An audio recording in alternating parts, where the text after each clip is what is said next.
the Spirit.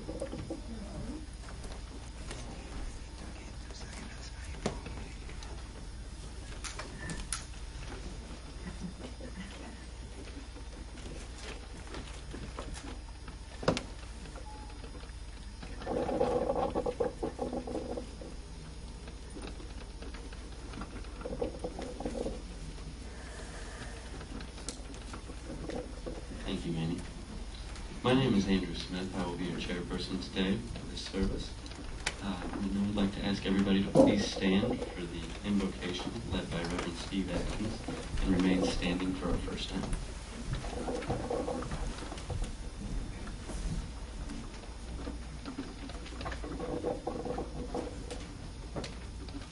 Dear Father God, we give thanks for all those that have come here today physically.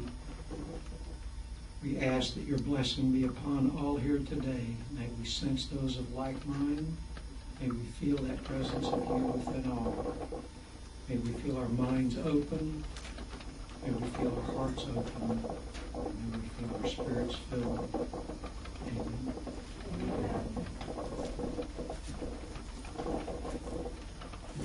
We're going to do page 4 in the Bible. And it is again.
Now it is time for the inspirational lecture, and this will be given by Reverend Steve Adkins.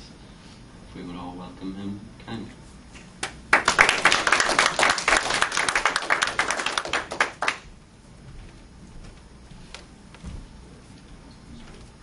Good morning, everybody. Good morning. Thank you very much for coming here today to celebrate the 1-year anniversary of the church being here. I'm sure the food and the cake had something to do with it, but I'm glad to see. I see a lot of people out there that I haven't seen for a while, like Dr. Thomas. I see some new faces, which is always nice, and I see some returning friends. I'm always kind of humbled by these things. You know, you sit at home and you always wonder about how these things are going to go. And I remember when we started the church, it was me and Ronnie and his wife and his daughter and maybe 3 or 4 other people. And I did the whole service. I chaired, I lectured, I did the meditation, I did the demonstration, and I really enjoyed that. And I hope people didn't get too tired of me doing that. And my wife says, well, that's what you're supposed to do. You're the pastor. And I had been in a lot of spiritualist churches where they were pretty much geared towards different lectures every week, which is kind of nice. But it's nice to have a connection to somebody who is consistently the pastor. And I also told her whenever I had a church, I wanted it to be about the congregation, not about the practitioners in the church, which unfortunately is what a lot of spiritualist churches have gotten into today, and the metaphysical group. So I'm happy to see all of you wonderful people out there. Some of you I just met this morning, some of you I met a few weeks ago, and I'm really happy to be here. Today I want to speak about the need for spiritual discipline in our lives. And this is something that I have studied for quite a while and keep trying to improve in my own life. I have a teacher from the UK that gave me 3 questions to ask in my meditation in the mornings, which I do some of the time, not all the time. I'm sure you wouldn't be surprised to hear me say that, because he's known me for about 15 to 20 years, and he's a great guy. I get him a little perturbed sometimes. The 3 questions, the first one is, am I being led? And that means by a higher source. I like to read a little inspirational passage out of a book that I read every day.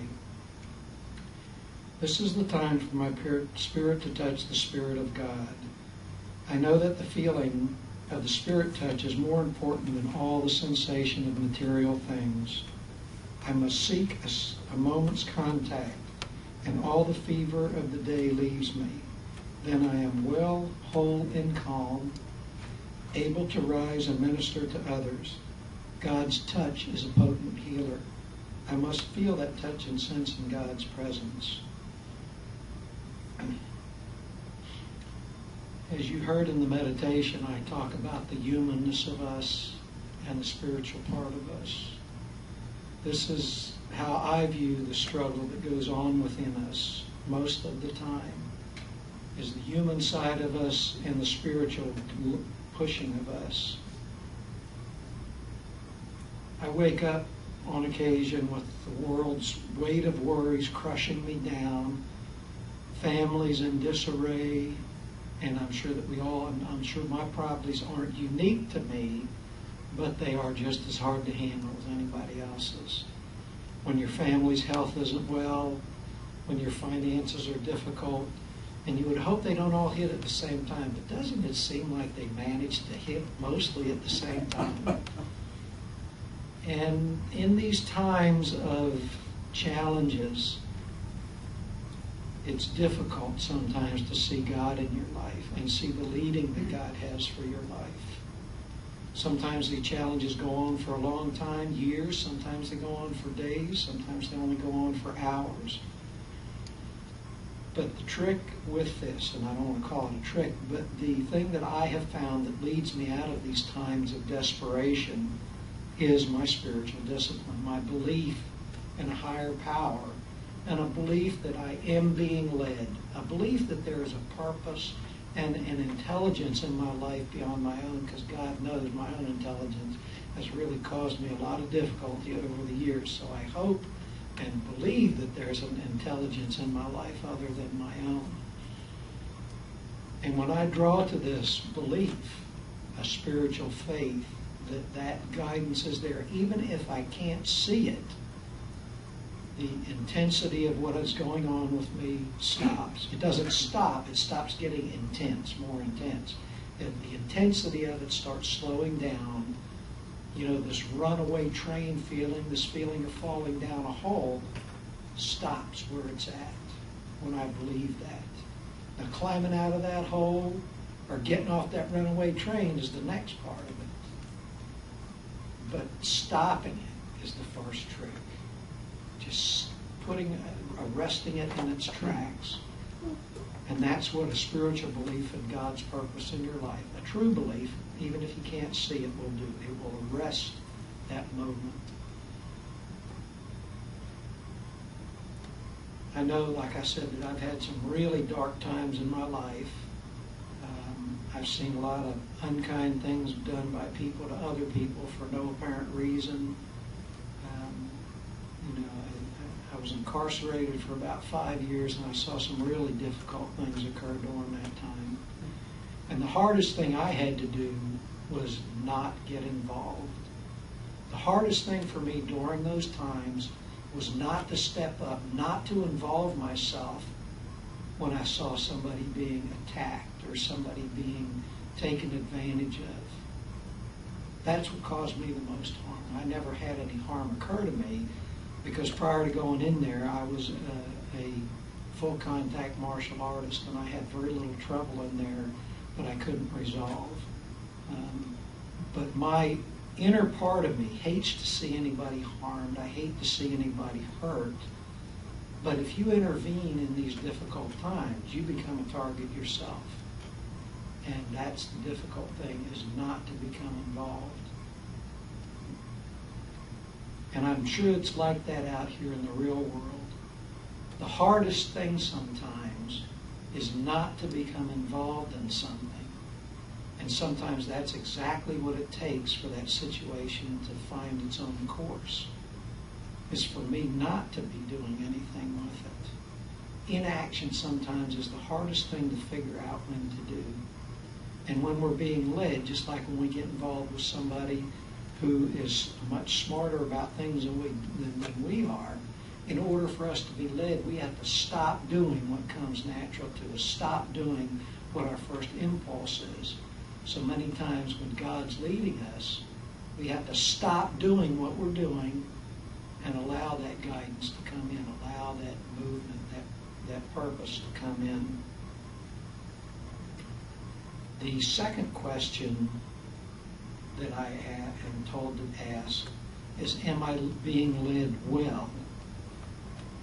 I'll read another inspirational passage that goes along with that.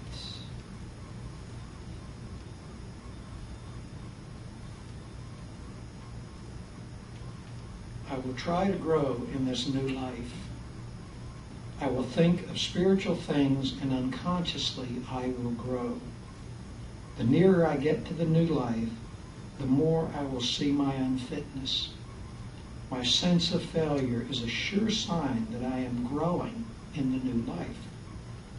It is only struggle that hurts, and sloth, physical, mental, or spiritual. There is no sense of failure or discomfort.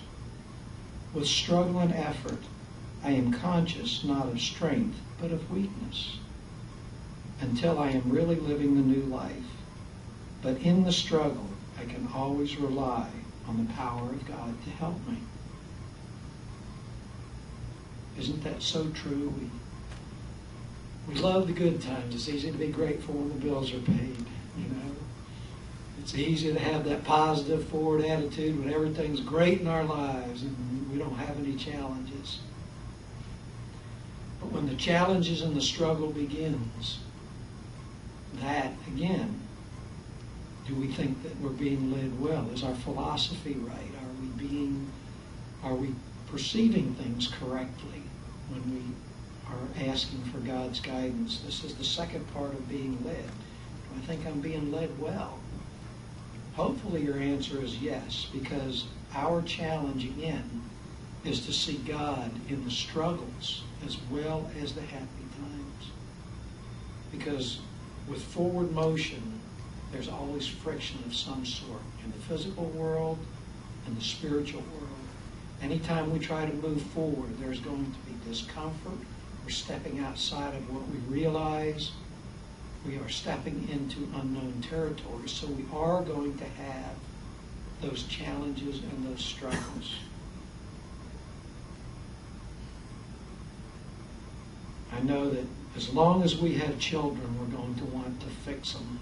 You know, I have them from 19 to 42, and I still want to fix them. I've got 5 grandkids, 6 grandkids now. But you still want to fix them and keep them from being led where God's leading them. And that's a real challenge to know once they get to a certain age how not to keep monkeying with their lives. My wife is a typical example of that with matchmaking. She loves to fix people up with other people. And I can tell you now that that does not always end well.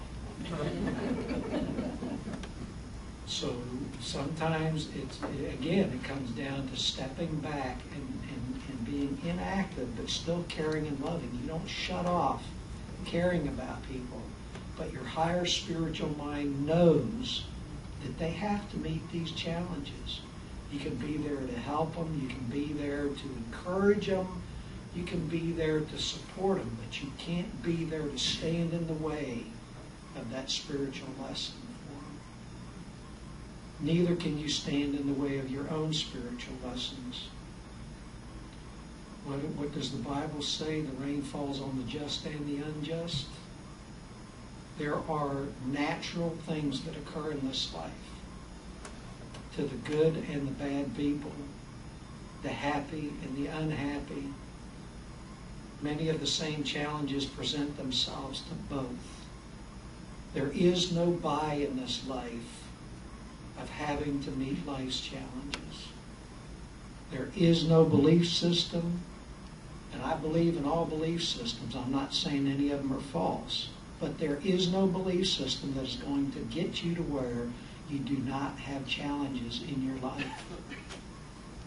This is the purpose of this life, is to challenge us physically and give us a sense of what the finite is like so that we can fully appreciate our infinite life when we move into it. If all we ever knew was the infinite, how could we ever really appreciate it? So we come into this life and we see what finite and limited things are all about. And that's almost what this whole world, physically brained, mentally viewed, and viewed with the senses is we see limits and endings. When we look at it spiritually, we see the unlimited potential of everything. Because when you look at things spiritually, you see that beyond the physical properties and the physical characteristics of it. I know that there's been a lot of times that I've said to myself, you know, I've about had enough of this spiritual stuff. I've just had it. I was better when I was a drunk. It was better when I was just a hedonist and hell-raising and didn't care about nothing. My life was a lot easier then. You know, and sometimes that still works its way back into my mind. Well, first off, that kind of lifestyle probably killed me in about a week now. I'm a little too old to try to live like that. And second off, when I look back at that time, it is a miracle that I didn't get killed in that time because of some of the stuff I did. So caring is always harder. Caring and loving is always the harder route. It doesn't make things easier. But it does make you a fuller person. It makes you a person that can look out at a sunrise and feel beauty and love with just looking at a sunrise. I ride down I-4 every day to work and back, and I've seen some of the most amazing things in the morning sky over the lakes. And it's only there for a few seconds. A shooting star. I saw an outline of it looked like a dove, a peace dove, with rainbows between its wings. I've seen the most fantastic things just for a moment in the sky. They're real. They're not imagined out of my mind. And I wonder how many of the tens of thousands of people hurtling down that highway see that. Because my mind and my perception and my awareness through my spiritual discipline keeps me from being blinded on what's immediately in front of me. It allows me to look around physically, look around mentally and spiritually. My life is so much more whole now than when I was doing the drinking and the drugs and the hedonistic behavior. And I know that because recently I've had to take some painkillers. I tore my shoulder up real bad working with my horses, and I've been in constant pain for about a month. And I've had to take painkillers at night until I get ready for the surgery. And I only take a couple of the light. The doctor thought I was crazy. He said, well, let me give you some of this oxycodone. I said, no way. No way. Give me the smallest amount of stuff I can take that will allow me to sleep. The smallest, lightest stuff. Start me out with something you don't think is going to work, and if it doesn't work, then we'll work out from there. So I'm taking a very light dose of stuff, but even that, when I wake up the next morning and start through my day, I can feel this level of irritation within me just from waking up, just from hearing and seeing things. I feel this level of irritation within my body that I'm aware of just because I took those drugs the night before. It deadens my spiritual awareness to the world around me in some fashion. And emotion can do the same thing. So we need to be aware of how we're led and where we're led. We need to be our own guideline of what we do about where we choose to follow and how we're being led. It's not God's fault if we don't get the message. You can't blame it on God. It's our fault. And the fault is the wrong word because that tends to beat us up too much. It's our mistake that we didn't get it right. So look at it again. Keep looking at it. Don't give up, and it'll be revealed to you. The third question, what is my responsibility to the source? That means God. That's always a pretty tough one. And here's a reading that I'll read for that. Gently breathe in God's Spirit. That Spirit, if not barred out by selfishness, will enable you to do good works. This means rather that God will be enabled to do good works through you. You can become a channel for God's Spirit to flow through you and into the lives of others. The words that you can do will only be limited by your spiritual development. The works that you can do will only be limited by your spiritual development. Let your spirit be in harmony with God's Spirit, and there is no limit to that which you can do in the realm of human relationships. So what is my responsibility to the source? This is always a difficult one. Personal responsibility about things, about how we feel, about how we approach things. You are responsible for everything you say and do, every time you say and do it. And I'm not pointing a finger at you. It's I am responsible for everything I say and do, every time I say and do it, regardless of the state of mind I was in, regardless of why I said it. One of the most interesting things I heard was apologies never contain the word but. There's no such word in a true apology. Personal responsibility. The way we get by situations isn't taking on the whole situation. It isn't taking more than we're supposed to, and it's not saying it's not my fault and I'm not taking any of it. What it is we see what our part was. And most of the time, if you're in a discussion, I call that, use that word lightly. If you're in a discussion with somebody about these things, they'll say, well, you did this, this, this, this, this. And it's probably true. And instead of responding back, well, you did, that's the but, say, you're right, I did do that. That part is mine. You'd be surprised how fast that situation slows down. Again, stop the falling down the hole when you're in situations.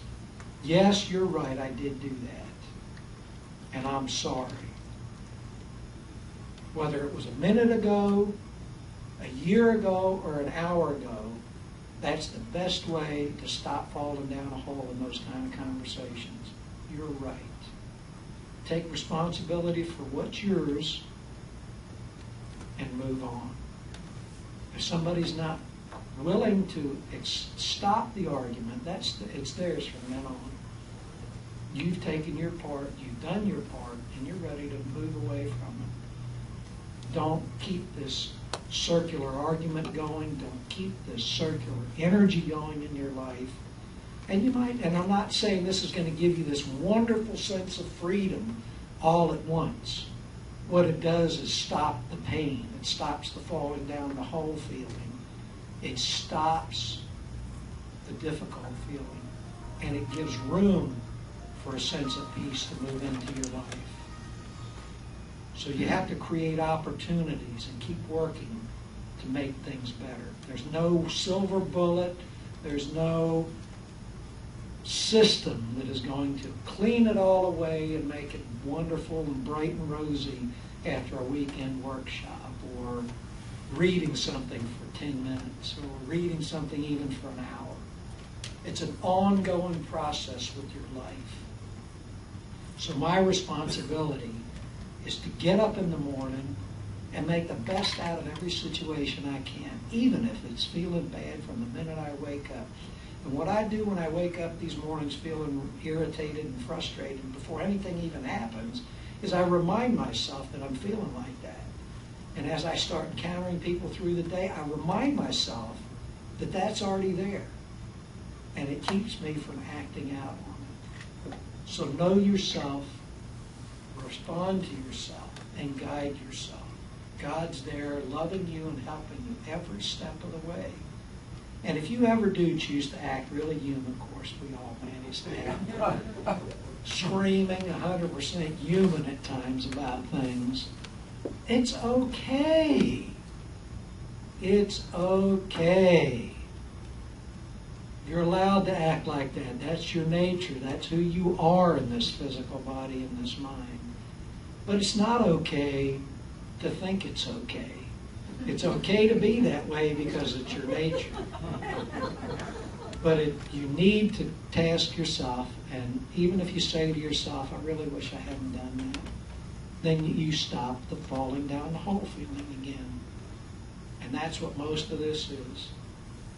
We can make the best out of any situation. We can find God anywhere, anytime, in any situation we choose to. And I'm going to give you a little story here. There were two men in a hospital room. And one of them had a back hip surgery and had to lay on his back and couldn't get up, couldn't sit up, couldn't see anything, had to lay completely immobile. And there was another man in the room with him that was sitting up and told him he was sitting by a window. And how beautiful the things were he was seeing out the window. And the guy on his back said, well, can you keep telling me what you see, because it's so hard, all I can see is the ceiling.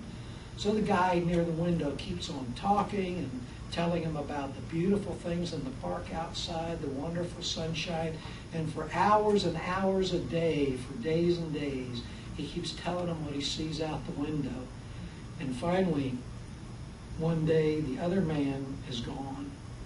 The guy with the back surgery wakes up, the other man's gone, and he asked the nurse, he said, where'd the other man go? And she said, well, he was dying, and he was just living out his final days here, and, he passed away to spirit last night in his sleep.